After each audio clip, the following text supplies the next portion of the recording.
Hello दोस्तों, कैसे हैं आप सब। आशा करता हूँ अच्छे ही होंगे।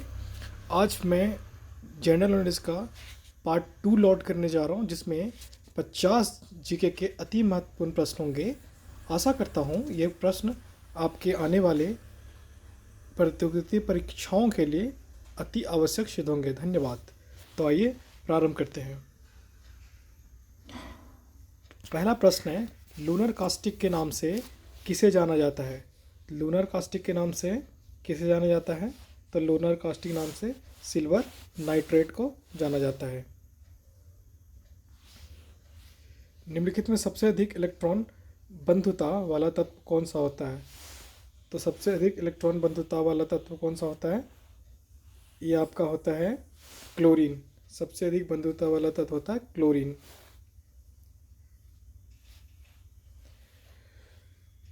ग्रेनोकाइट किसका एस्क है। ग्रेनोकाइट किसका एस्क है। तो ग्रेनोकाइट कैडमियम का एस्क है। किसका एस्क है। कैडमियम का। कैडमियम वाला एकमात्र खनिज ग्रेनोसाइट है।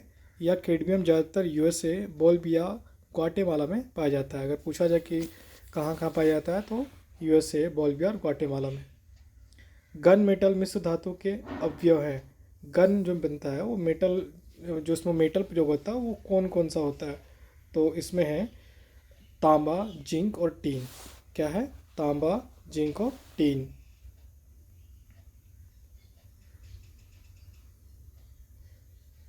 आइए अगला देखते हैं। शरद विश्व की स्थिति कब होती है। मतलब शरद विषुव की स्थिति कब होती है। तो जो शरद विषुव की स्थिति होती है वो 23 सितंबर को होती है। कब होती है। 23 सितंबर को। निम्नलिखित में से कौन सा जल संधि अंडमान सागर एवं दक्षिण चीन सागर को जोड़ती है। अंडमान सागर और दक्षिण चीन सागर को। तो इसका आंसर क्या है। मलक्का जल संधि जो है अंडमान सागर और दक्षिण चीन सागर को जोड़ती है। ग्रैंड कैनियन बांध किस नदी पर स्थित है। तो ग्रेट कैनियन बांध जो है वो कोलोरेडो नदी पर स्थित है। कहाँ पर स्थित है। कोलोरेडो नदी पर। निम्नलिखित में से कौन सा एक प्रशांत महासागर की ठंडी जलधारा नहीं है। ये प्रश्न हमेशा कई एग्जामों में रिपीट किया गया, तो याद रखिएगा। जो ठंडी जलधारा नहीं है वो अलास्का की जलधारा है। क्या है। अलास्का की जलधारा। भारतीय मानक समय रेखा निम्न में से किस राज्य से होकर गुजरती है। तो जो भारतीय मानक रेखा है वो उड़ीसा से होकर गुजरती है। कहाँ से होकर गुजरती है। उड़ीसा से होकर गुजरती है। भारतीय मुख्य भूमि का सबसे दक्षिणतम बिंदु कौन सा होता है। यह क्वेश्चन बिहार एसआई के पीटी एग्जाम में पूछा गया था कि भारतीय मुख्य भूमि का सबसे दक्षिणतम बिंदु क्या है। तो भारतीय जो सबसे दक्षिणतम बिंदु है वो है केप कोमोरिन, जो कन्याकुमारी तमिलनाडु पर, जिसे इंदिरा गांधी पॉइंट भी बोला जाता है।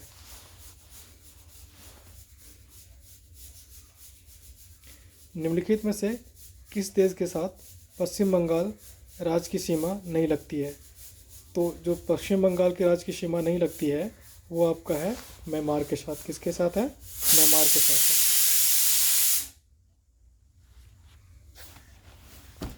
अगला प्रश्न है,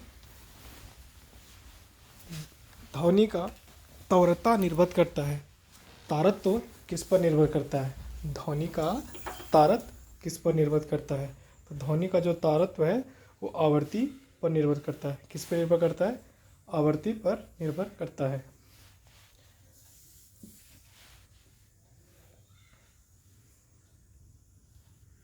अगला क्वेश्चन है, वाहनों में साइड मिरर के रूप में किस दर्पण का प्रयोग किया जाता है। ये मोस्ट वीवीआई क्वेश्चन है, आप टिक कर लीजिएगा। वाहनों में साइड मिरर के रूप में निम्न में किस दर्पण का प्रयोग किया जाता है। तो ये है उत्तल दर्पण। क्या है। उत्तल दर्पण। प्राथमिक इंद्रधनुष में कौन सा रंग अंदर की ओर जाता है। ठीक है। प्राथमिक इंद्रियों में कौन सा रंग अंदर की ओर जाता है? तो ये कौन सा रंग है? ये सबसे अंदर जो रंग पाया जाता है वो कौन सा रंग? बैंगनी। कौन सा रंग है? बैंगनी।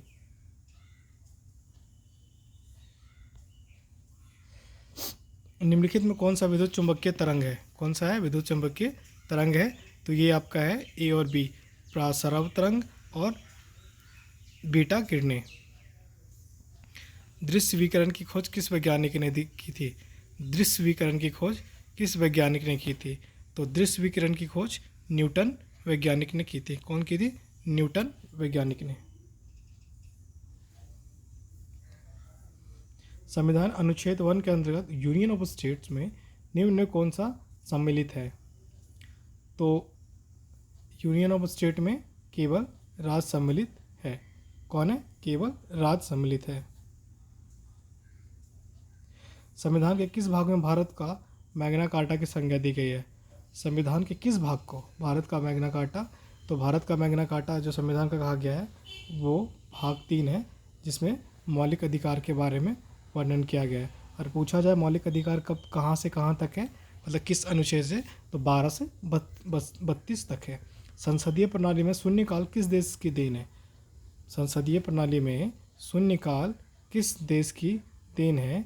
तो आप क्या बोलिएगा? भारत की ही देन है शून्यकाल, बाकी और कोई देशों में शून्यकाल की व्यवस्था नहीं है। और पूछा जाए कि कब ये लागू की गई थी, तो 1962 से लागू की गई थी। कब से? 1962 से। निम्न में से किस वर्ष भारत में राष्ट्रीय आपातकाल लागू नहीं हुआ? तो जो राष्ट्रीय आपातकाल लागू नहीं हुआ था वो है 1965। राष्ट्रीय आपातकाल अभी तक 3 बार लागू हो चुका है, ये थोड़ा देख लेते हैं इसमें, जिसमें 1962, 1971 और 1975। और 1962 में जो घोषित राष्ट्रीय आपातकाल है 1968 तक जारी रहा था। अतः 1965 में पाकिस्तान के विरुद्ध युद्ध में हुए नया आपातकाल जारी करने की आवश्यकता नहीं हुई थी। अगला प्रश्न है, द्वितीय पिछड़ा वर्ग आयोग का गठन किसकी अध्यक्षता में किया गया था? तो द्वितीय पिछड़ा वर्ग आयोग के अध्यक्षता में किया गया था किसके? तो ये है बीपी मंडल। ठीक है, क्या नाम था? बीपी मंडल। और ये कब किया गया था? 1779 में। सदन की अनुमति के बिना कोई भी सदस्य कितनी अवधि से अधिक समय के लिए सदन की सभी बैठकों में अनुपस्थिति रहता है और तो सदन उसका पद रिक्त घोषित कर सकता है। ठीक है, तो उसका प्रश्न आंसर होंगे 6 माह। माफ़ करिएगा। सदन की अनुमति के बिना कोई सदस्य अवधि के समय के स्थान सभी बैठकों में उसमें रहता है तो सदन उसका पद रिक्त घोषित कर सकता है। तो इससे उपरोक्त में से कोई नहीं। ठीक है, उपरोक्त में से कोई नहीं। आइए इसका डिस्क्रिप्टिव देख लेते हैं थोड़ा सा। इसमें लिखा है, यदि कोई सदस्य के अनुमति के बिना 60 दिन की अवधि से अधिक समय के लिए सदन की सभी बैठकों में अनुपस्थित रहता है तो सदन उसका पद रिक्त घोषित कर सकता है। मतलब 60 दिन, मतलब याद रखिएगा दिन है। जैसे कभी कभार 31 एक मंथ में 31 होता है, इसलिए 2 महीना ना लिख करके 60 दिन को मेंशन किया गया है। न्यूनतम समर्थन मूल्य एमएसपी की अवधारणा किस समिति द्वारा दी गई थी? तो जो न्यूनतम समर्थन मूल्य की अवधारणा जो थी वो लक्ष्मीकांत झा समिति द्वारा दी गई थी। ये मोस्ट वीवीआई क्वेश्चन आप मान सकते हैं क्योंकि अभी किसानों का आंदोलन काफ़ी हुआ है, तो यह क्वेश्चन को आप याद रखिएगा। क्या है? न्यूनतम समर्थन एमएसपी की जो अवधारणा है वो लक्ष्मीकांत झा समिति के द्वारा दी गई थी। भारत में पहली बार जेंडर बजट कब पेश किया गया था? तो भारत में पहली बार जेंडर बजट 2005 से 2006 के बीच किया गया था। महिलाओं के खिलाफ होने वाले भेदभाव को समाप्त करने के लिए, लैंगिक समानता को बढ़ावा देने के लिए 2005 और 6 में जेंडर बजट प्रस्तुत किया गया था। निम्नलिखित में से कौन सा बहुआयामी गरीब सूचकांक के आयामों में शामिल नहीं है? क्या है? नहीं है। तो जो खुशहाली है यूएनडीपी के जो जारी किया जाता है उस सूचकांक में यह शामिल नहीं है। गुप्त संवत की शुरुआत किसने की थी? तो गुप्त संवत की शुरुआत चंद्रगुप्त प्रथम ने की थी। तो थोड़ा सा डिस्क्रिप्टिव देख लेते हैं। गुप्त संवत की शुरुआत चंद्रगुप्त प्रथम ने 619 से 20 की थी। चंद्रगुप्त प्रथम ने लिच्छवी कुमार देवी से विवाह किया था और ऐतिहासिक अभिलेखों में भी श्री गुप्त एवं घटोत्कच गुप्त को महाराजा कहा गया। ठीक है, पूछ भी सकता है महाराजा किसे कहा गया, तो श्री गुप्त को घटोत्कच गुप्त को महाराजा कहा गया, जबकि चंद्रगुप्त प्रथम को महाधिराज कहा गया। कई बार पूछा जाता है कि महाधिराज की उपाधि किसने धारण की थी, तो ये कौन थे? चंद्रगुप्त प्रथम। कुतुबुद्दीन ऐबक की राजधानी कहाँ थी? तो कुतुबुद्दीन ऐबक की जो राजधानी थी वो लाहौर थी। ठीक है, और कुतुबुद्दीन ऐबक अगर पूछा जाए तो कुतुब दिल्ली सल्तनत का संस्थापक था। अलाई दरवाज़ा अथवा कुश्क ये शिकार का निर्माण किस शासक ने किया था? तो अलाई दरवाज़ा का निर्माण किसने किया था? तो अलाई दरवाज़ा का निर्माण अलाउद्दीन खिलजी ने किया था। तारिक ए फिरोज शाही की रचना किसके द्वारा की गई थी? तो तारिक ए फिरोज शाही की रचना जियाउद्दीन बर्नी द्वारा की गई है। सांप्रदायिक पंचाट की घोषणा किस वर्ष की गई थी? तो सांप्रदायिक पंचाट की घोषणा 1932 में की गई थी। आइए थोड़ा देख लेते हैं। अगस्त 1932 में ब्रिटिश प्रधानमंत्री रेमजे मैकडोनाल्ड ने सांप्रदायिक पंचाट की घोषणा की थी। यह अंग्रेजों द्वारा भारत में अपनाई गई फूट डालो और राज करो की नीति के एक अनुदाहरण था। खेड़ा का युद्ध कब हुआ था? तो खेड़ा का जो युद्ध हुआ था वो 1707 ईस्वी में हुआ था।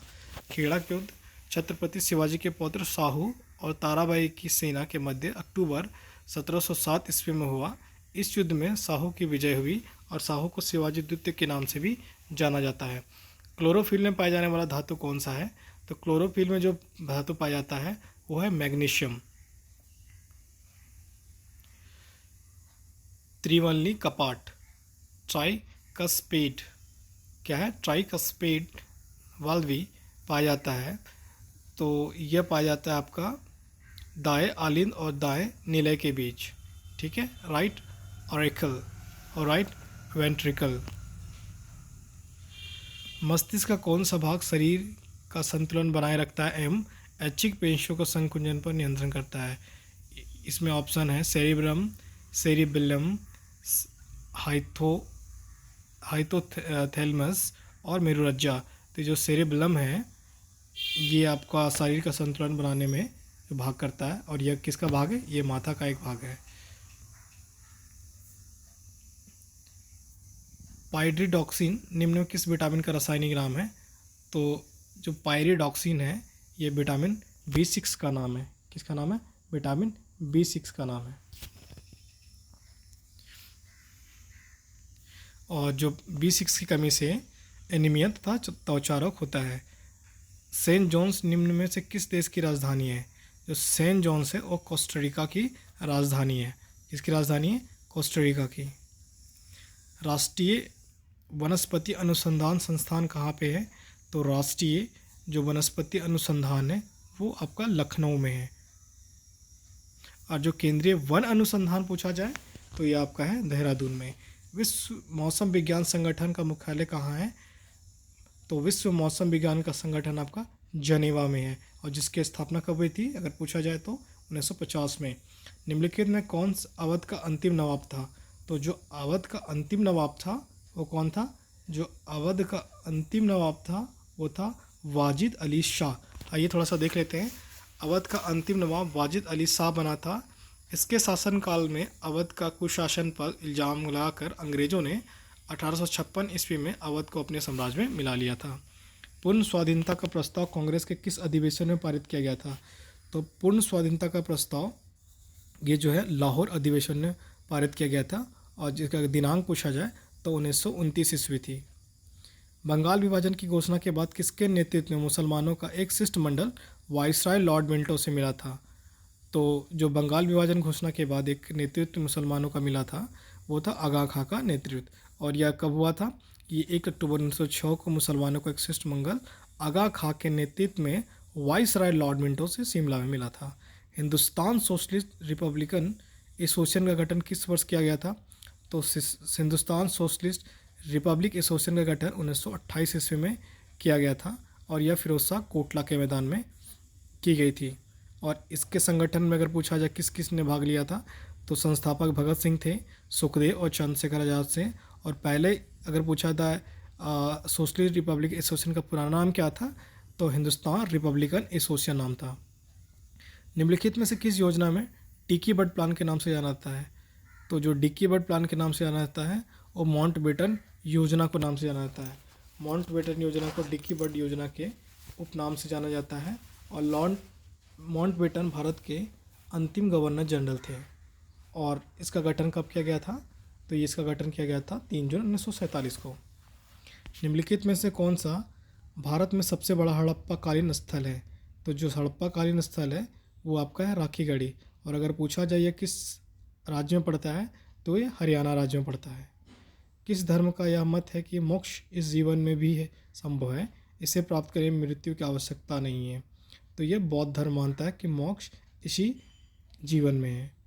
प्रकाश के एक माध्यम से दूसरे माध्यम में जाने वाले निम्न से क्या नहीं बदलता है? तो प्रकाश के एक माध्यम से दूसरे माध्यम में जाने में निम्न क्या नहीं बदलता? तो उसकी आवृत्ति नहीं बदलती है।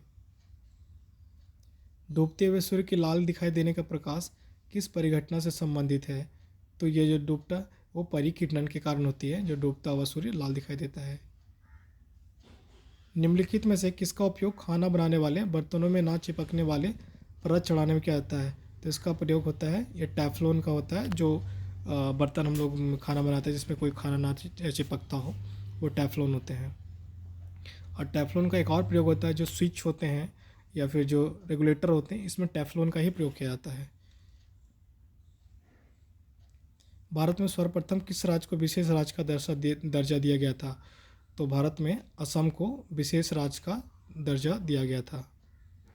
दल बदल अधिनियम संविधान के किस अनुसूची में है? तो यह दल बदल अधिनियम 10वीं अनुसूची में है। आशा करता हूँ यह वीडियो काफ़ी अच्छा लगा हो। जल्द ही पार्ट 3 भी अपलोड किया जाएगा। बहुत बहुत धन्यवाद।